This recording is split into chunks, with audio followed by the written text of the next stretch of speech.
Olá, gente, a paz do Senhor a todos, tá? Estamos aqui na primeiro maná diário depois do nosso jejum de Daniel, né? E principalmente, né, o que substituiu aí o maná durante esse período, esses 21 dias, foi a nossa campanha Seja um Pensador, onde nós colocamos todos os dias uma mensagem do canal Evangelista Pensador. E eu acredito que Deus fez algo muito grande nas nossas almas, na nossa mente, através das mensagens do canal Evangelista Pensador. Tá? Eu creio que você é agora um pensador. Amém? Digo isso em verdade. E retomando agora, né, nosso trabalho aqui no Maná Diário, eu quero deixar para você essa oportunidade de estar conosco a partir de agora também o Maná Diário será todos os dias, inclusive aos domingos. Nós estaremos aqui trazendo uma mensagem, uma palavra, né? Um obreiro, um pastor, um homem de Deus, uma mulher de Deus estará trazendo uma mensagem para o seu dia, para que você medite, para que você seja abençoado e também para pregar o Evangelho, né? Transmitir o Evangelho à humanidade, às almas que necessitam. E também durante o Maná Diário, lembrando que nós faremos orações, intercessões. Né? A pessoa tem uma causa, ela pode parar no momento do Maná Diário e colocar sua causa diante de Deus, que Deus vai estar atendendo. E também realizamos as nossas orações pela nação brasileira, pelo Brasil, pela atuação do Brasil na Terra. Tá? Então, quero agradecer você que tem nos acompanhado, tá? Nesse período. E estimular você a estar participando conosco, ainda mais que o Maná Diário faça parte da sua cultura, tá? Da cultura da sua vida. Que você tenha tempo, todos os momentos que a gente lançar, você tenha tempo para acompanhar a mensagem junto e também compartilhar. Tá? Se você está conosco primeira vez, aproveita para se inscrever no canal aqui do YouTube, né? Tem os endereços das redes sociais na descrição. Também vou falar para você estar acompanhando a nossa programação, né, da nossa igreja. E se você tiver interesse em falar conosco de alguma maneira, saiba que nós temos a Igreja Cristo é a Resposta Online. Tá? Não podemos estar auxiliando você, orientando você, aconselhando, tirando as dúvidas acerca da Bíblia, orando por uma causa específica, é um aconselhamento pastoral. O que você precisar, nós estamos à disposição para servir, tá bom? Então, é isso, tá? Então, que bom que nós retornamos aqui, né? E que Deus nos guie, nos ajude, nos fortaleça nesse tempo. Precisamos viver com intensidade esse tempo para Deus, para a glória de Deus, tá? Você é a bênção de Deus, você mesmo é a própria bênção de Deus, tá bom? Eu quero falar algo aqui hoje, uma figura muito interessante, um personagem interessante da Bíblia, né? Ele aparece ali como um coadjuvante, né, na linguagem humana, mas a gente sabe que não existe isso no reino de Deus. Todos têm uma importância e todos têm um papel a cumprir no propósito de Deus, tá? Nenhum chamado é menor que o outro, tá? Entenda isso. Há chamado com unção, dons, né, e trabalhos diferenciados, mas todos têm uma especial importância. O apóstolo Paulo fala em Coríntios que aqueles membros que parecem ter menor valor são os mais importantes. Então todo chamado é importante, inclusive o seu chamado é importante, tá? Se você é um filho de Deus, nascido de novo, Deus tem um chamado para você. Está acima do seu trabalho, está acima do fato de você congregar numa igreja, tá? Se você ainda não entregou sua vida para Jesus Cristo, saiba que mais do que entregar a vida para Jesus, você recebe a vida eterna e você recebe um propósito que Deus tem para a sua vida. Deus tem um chamado para você, algo que você precisa realizar nessa terra em prol do reino de Deus, tá? Então é isso que você tem que observar. Então nós vamos ver um pouco disso na vida de Arão, uma pessoa que viveu com intensidade o propósito de Deus, uma pessoa que viveu, que entregou sua vida de uma maneira assim extraordinária, que muitas vezes passa desapercebido, né? As renúncias, principalmente as renúncias que Arão teve que viver. Mas antes de ler o trecho, eu quero que você entenda. A vida com Deus, no reino de Deus, ela não é baseada em sentimentos e emoções. Nós precisamos entender o que é importante para Deus e como Deus vê as coisas. Deus não mudou. A mente de Deus, a cultura de Deus não mudou. O que tem mudado hoje são os conceitos e a cultura. Tem se criado uma cultura gospel, um pensamento próprio, uma ideia própria, uma ideia religiosa de denominação ou pessoal sobre como Deus pensa e como Deus é. Talvez você esteja nessa ideia errada, nesse pensamento errado. Talvez você esteja patinando na sua vida, infeliz, inseguro, insatisfeito, porque você está tendo a sua justiça própria. Então, você pode estar passando por essa situação, onde você tem a sua justiça própria, a sua maneira de pensar, a sua maneira de como Deus vê a sua vida. Tá? Então, eu vou ler para nós aqui, primeiro, em Levítico, capítulo 8, fala assim: O Senhor disse a Moisés: Traga Arão e seus filhos, suas vestes, o óleo da unção, o novilho para a oferta pelo pecado, os 2 carneiros e o cesto de pão sem fermento. Reúna toda a comunidade à entrada da tenda do encontro. Moisés fez como o Senhor lhe tinha ordenado. A comunidade reuniu-se à entrada da tenda do encontro. Então Moisés disse à comunidade: Foi isto que o Senhor mandou dizer. E levou Arão e seus filhos à frente e mandou-os banhar-se com água. Pôs a túnica em Arão, colocou-lhe o cinto e o manto e pôs sobre este o colete sacerdotal. Depois ele o prendeu o manto sacerdotal com o cinturão. Até aqui já está bom. Você percebe que Deus, ele chama Arão para uma vida de consagração total. Se você acompanha como era a ação, né, como era a função do sacerdote naquela época, era algo que exigia uma renúncia total da própria vida. Exigia assumir total responsabilidade pelas coisas de Deus. E o interessante ali é que Deus, ele não faz um consenso, Deus não faz ele não pede opinião, né? Você percebe quando Deus fala para Moisés, ou seja, você entende que Deus, ele falava com Moisés diretamente, de forma pessoal, não só através de enigmas. Deus falava detalhes, conversava com Moisés. E Deus poderia até falar para Moisés, perguntar para Arão se ele queria ser sacerdote, se ele queria viver essa vida. Mas o Senhor, ele simplesmente fala Arão e seus filhos. E naquele momento, os 2 filhos mais velhos, né? O Nadab e o Abiú. Eles foram chamados para exercerem o sacerdócio. Então, o sacerdócio era uma coisa muito importante, né? Na obra, era essencial a ação do sacerdote. E é isso que você precisa entender. Por quê? Porque o sacerdote, ele que administrava e se responsabilizava pelas atividades dentro do tabernáculo, dentro de oferecer algo para Deus e de ministrar ao povo. Então, nós precisamos valorizar esse papel, o papel do sacerdócio hoje.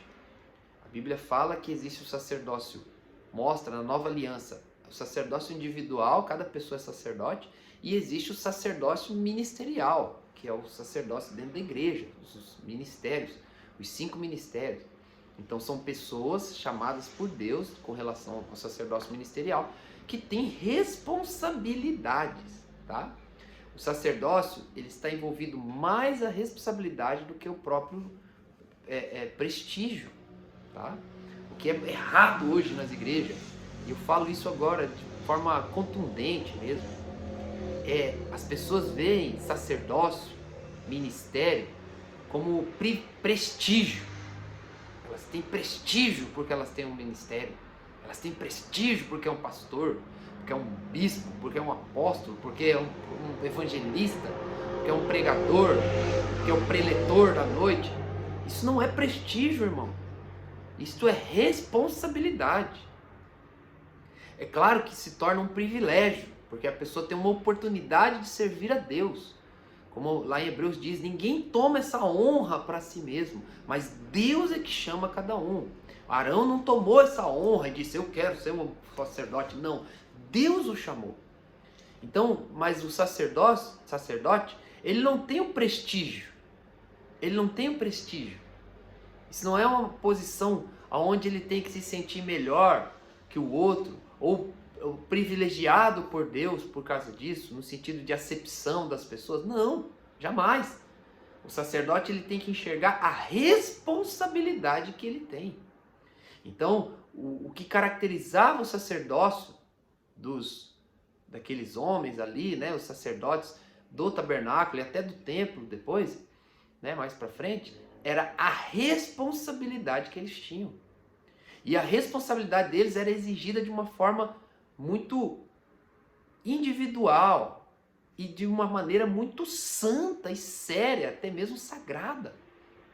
Porque as orientações que Deus dava, ele até dizia, se você não fizer dessa maneira, você pode morrer, você morrerá, né? Pode porque dependia da ação da pessoa, mas Deus já determinava isso. Inclusive foi o que aconteceu com Nadab e Abiú. No capítulo 10 de Levítico, Nadab e Abiú, filhos de Arão, pegaram cada um seu incensário, nos quais acenderam fogo, acrescentaram incenso e trouxeram fogo profano perante o Senhor, sem que tivessem sido autorizados. Então saiu fogo da presença do Senhor e os consumiu. Morreram perante o Senhor. Esse é um trecho que muitas vezes as pessoas acham, como posso dizer, é um trecho que as pessoas acham que é exagero. Por quê? Porque hoje as pessoas têm banalizado o evangelho, a igreja, as coisas de Deus, a salvação. Mas não é uma coisa banal, é seríssimo. A oferta, o incenso que eles tinham que colocar durante o altar, já era pré-determinado por Deus a maneira de servir a Deus. E quando eles fizeram algo não autorizado por Deus, eles morreram, foram fulminados naquele mesmo momento. Então, isso mostra o quê? Isso mostra que a responsabilidade com as coisas de Deus, ela é importante para Deus. Você não pode cair naquela onda de que as coisas de Deus não são importantes. Não pode cair naquela onda que as coisas de Deus, elas não estão para aquele momento. Que as coisas de Deus são insignificantes. E que as coisas medíocres do mundo é que são importantes. Que é a onda de hoje. Às vezes uma coisa pequena parece tão insignificante, mas para Deus é importante. E às vezes as coisas que parecem tão glamourosas e importantes, para Deus é medíocre, não serve para nada. Então preste atenção de como você observa o Evangelho, como você segue a Deus, como você vê, como você enxerga o mundo, como você enxerga Deus. Então Arão foi uma pessoa que se entregou totalmente, porque ele vê os seus filhos sendo fulminados e ainda assim permanece no sacerdócio. O trecho ainda continua dizendo assim: então saiu fogo da presença do Senhor e eles morreram. Moisés disse a Arão: foi isso que o Senhor disse: aos que de mim se aproximam, santo me mostrarei, à vista de todo o povo glorificado serei. Arão, porém, ficou em silêncio. Então Moisés chamou Misael e Eusafã, filhos de Uziel, tio de Arão, e lhes disse: venha cá, tirem seus primos da frente do santuário e levem-no para fora do acampamento. Eles foram e os puxaram pelas túnicas para fora do acampamento, conforme Moisés tinha ordenado. Então Moisés disse a Arão e a seus filhos, Eleazar e Itamar. Arão tinha mais 2 filhos. Não andem descabelados, nem rasguem as roupas em sinal de luto, senão vocês morrerão, e a ira do Senhor cairá sobre toda a comunidade. Mas os seus parentes e toda a nação de Israel poderão chorar por aqueles que o Senhor destruiu pelo fogo. Não saia da entrada tendo do encontro, senão vocês morrerão, porquanto o óleo da unção do Senhor está sobre vocês. E eles fizeram conforme Moisés tinha ordenado. Depois o Senhor disse a Arão: você e seus filhos não devem beber vinho, nem outra bebida fermentada antes de entrar na tenda do encontro, senão vocês morrerão. É um decreto perpétuo para as suas gerações. Então, ou seja, Arão passa um momento onde ele perde 2 filhos dele, que eram sacerdotes. Ou seja, que participavam com ele do exercício do sacerdócio. E eles, por profanarem o altar do Senhor, com incenso profano, né, que não era autorizado, eles morreram. E Arão sente tudo aquilo. E aí, de repente, Deus manda Moisés ungir os outros 2 filhos de Arão. Ou seja, ele acaba de perder 2 filhos e agora 2 filhos se tornam sacerdotes. Correriam o risco também de morrer da mesma maneira. Mas você percebe Arão andando totalmente na inteligência, na obediência, naquilo que Deus dizia. Isso serve para nós até como fé. Você tem que andar naquilo que a palavra diz, não no sentimento, não no seu pensamento, não na emoção. Por mais extrema que a situação seja, e a situação de Arão ali era extrema. Viu os filhos morrer. Ainda Deus disse a eles, Moisés disse, vocês não vão prantear, porque eles foram errados. Imagina isso, gente. Aceitar, ele tinha que aceitar a justiça de que os filhos erraram. Mesmo perdendo os filhos. Eles não tiveram o direito de prantear, de ir ao velório, como se fosse hoje em dia, de ir ao enterro do próprio filho, porque ele tinha que assumir a posição sacerdócio. Porque isso é importante para Deus. Olha o tamanho da consideração de Deus, com Deus que Arão tinha. Que ele tinha que ter, que ele foi exigido naquele momento. Isso não se vê tanto nos dias de hoje, infelizmente. As pessoas andam por sentimento, e por causa do sentimento, as coisas de Deus ficam banalizadas. Mas eu quero prosseguir. Em Números, capítulo 20, verso 22, diz assim: toda a comunidade israelita partiu de Cádiz e chegou ao Monte Or. Naquele momento, perto da fronteira de Edom, o Senhor disse a Moisés e a Arão: Arão será reunido aos seus antepassados. Não entrará na terra que dos israelitas, porque vocês 2 se rebelaram contra a minha ordem junto às águas de Meribá. Leve Arão e seu filho Eleazar para o alto do Monte Or.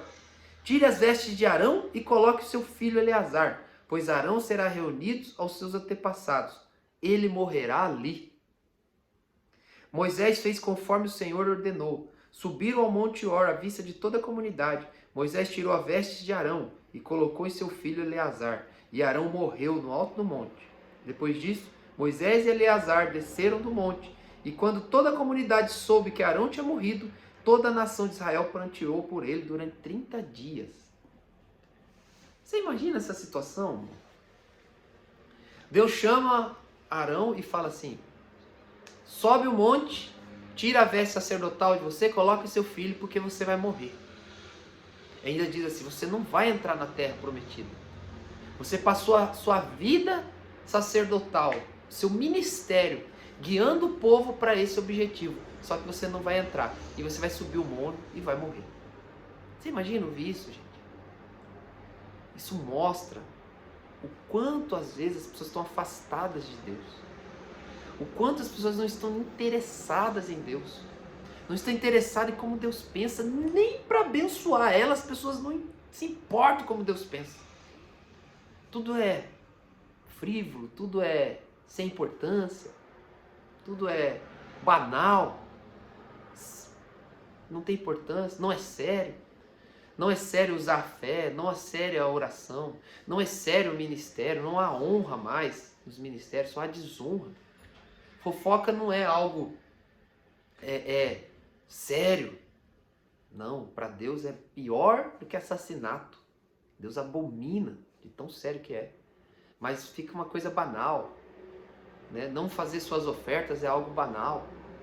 Não entregar o seu dízimo, não tem problema. E você vê um personagem desse da Bíblia, da palavra, um homem que se relacionou com Deus, o Deus que te salvou, o mesmo Deus que enviou o filho dele a morrer por você. Deus dizendo: você vai morrer. Depois de ele ter passado, né? Perdeu os filhos, colocou outros 2 filhos para o exercício sacerdócio. Nem os planos familiares para os filhos foram exercícios, porque viraram sacerdotes também, depois que os outros morreram. E Deus fala: você vai morrer. E ele sobe e obedece a Deus. Gente, Arão não era um robô. Arão tinha seus pensamentos, seus sentimentos. Mas ele entendeu, né, ali, isso mostra que a relação com Deus não é sentimental, não é emocional. A relação com Deus é mentalidade de Deus. Obediência à palavra pela razão, pela mentalidade certa, pelo entendimento. Então, quero encerrar dizendo, tenha uma vida de consagração a Deus, de meditar na palavra. Esquece seus sentimentos, para de alimentar seus sentimentos, sua alma. Alimenta o seu conhecimento, seu entendimento, sua intimidade. Você vai entender como que Deus vai atuar na sua vida, como vai ser a maneira de Deus atuar na sua vida. É através da obediência à palavra. Então, Deus não tem mimimi. Entenda isso. Tenha fé. Se a palavra diz, é isso que será. Se a palavra diz, ser firme na palavra. Se alguém falar algo, seja até mesmo um pastor, seja alguém, não importa a maneira, o que importa é o que é falado. É como, por exemplo, uma pessoa falar para você, uma pessoa dizer para você assim, faça tal coisa para mim, por favor. Aí você vai lá e outra pessoa fala assim, vai logo lá para mim. É a mesma coisa, só que a nossa alma interpreta diferente. Porque um falou com gentileza e o outro falou com aspereza ali, né? Grosseria, né? Melhor. Então, mas não foi falado a mesma coisa? Não foi dada a mesma orientação? Então hoje em dia as relações têm ficado superficiais. Você tem que falar, você não pode mais falar empregada, tem que falar colaborador ou secretária, empregada doméstica, tem que falar secretária, colaboradora, para amenizar, senão é descaso. Não vai falar funcionário, você não pode dar ordem para o funcionário. Limpa aqui a sujeira que a gente fez aqui no serviço, o cara é um auxiliar, tem que limpar. Você tem que levar ele a entender a necessidade de limpar. Olha, tal, fizemos aqui e tal. É sério isso. Aí a pessoa quer se relacionar assim com Deus. Deus é Deus. O que Ele fez já é mais que suficiente para que a gente o sirva, para que a gente o ame, para que a gente obedeça a Deus pela sua palavra. E o mais tremendo, essa palavra ela atua, ela é eficaz. O que Deus fez por você, meu irmão, às vezes você não entende a autoridade que você tem, a posição, o privilégio que Deus te deu de ser filho dele, o poder que há na comunhão com o Espírito Santo. Talvez você não entenda tudo isso. Por isso, às vezes, você quer um mimimi, você é carente. Esse dia uma irmã falou, né, a pastora publicou algo interessante. Colocou assim, que Deus ele não quer carência, Ele quer dependência. Depender de Deus é uma coisa, carência é outra. Quem gosta de carência é plano de saúde. Então, irmãos, pense nisso. Olhe para a vida de Arão e reflita. Olhe o que ele passou e permaneceu até o fim, realizando o propósito de Deus em sua vida. Vamos orar. Senhor querido, eu te peço em nome de Jesus Cristo, confirma essa palavra em cada coração, em nome de Jesus. Pai, eu clamo a sua intervenção em cada vida, em cada coração, desfazendo as fortalezas, desfazendo as opressões. Põe a vida dessa pessoa diante do teu altar e clamo que o Senhor intervenha na vida dela, no nome de Jesus Cristo. Essa pessoa que está triste, angustiada, passando um problema financeiro, familiar, de saúde, estenda suas mãos para curar, para desfazer todo o mal contra a vida dela, contra a família dela, contra aqueles que ela ama, que caiam por terra em nome de Jesus Cristo. Em nome de Jesus Cristo. Opera nesse coração e mostra para essa alma, para essa pessoa que ela tem um valor, um propósito para cumprir nessa terra. E ensina ela a entender a verdadeira relação com o Senhor. Entender a mentalidade, o espírito. E nós oramos, Senhor, pela nossa nação. Decretamos a sua intervenção sobre o Brasil. Colocamos diante do teu altar, porque a tua palavra diz, e nós chamamos a existência. Uns confiam em carros e outros em cavaleiros, mas nós faremos menção do nome do Senhor. O Senhor é o Senhor da nossa nação, é o Senhor do Brasil. Nós declaramos a sua intervenção e o teu reino estabelecido em o nome de Jesus Cristo. Por isso te damos a honra e a glória por esse momento, em nome de Jesus. Amém. Deus abençoe a todos. Até mais, em nome de Jesus.